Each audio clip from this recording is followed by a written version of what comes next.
amalan-amalan yang diwajibkan oleh Allah SWT seperti yang tercantum di dalam rukun Islam yang 5, yang tercantum dalam rukun iman yang 6, yang tercantum dalam rukun ihsan yang 2 itu, semuanya penghujungnya, pelakunya akan dikurniakan oleh Allah dengan syurga. Ini jaminan.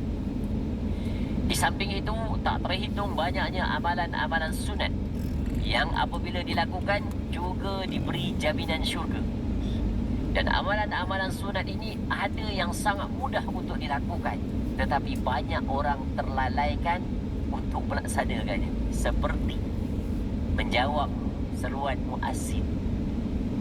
Dalam hadis disebutkan, barang siapa yang mengucapkan seperti mana yang diucapkan oleh muazzin sampai la ilaha illallah, dia ucapkannya, dia sambut jawapan itu, maka baginya adalah wajabat lahu al-jannah, bahawa wajib baginya syurga. Kita lihat ramai orang terkadang ketika muazzin mengumandangkan azan, dia bersembang, dia tak menjawab azan, rugi dia. Ya, itu jalan paling cepat, paling ekspres nak masuk syurga. Begitu juga ya, di antara jalan yang paling cepat, iaitu setiap selesai berwudu kita baca zikir asyhadu an la ilaha illallah wa asyhadu anna muhammadan abduhu wa rasuluh. Allahumma ja'alni minat tawabin waj'alni minal mutatahhirin.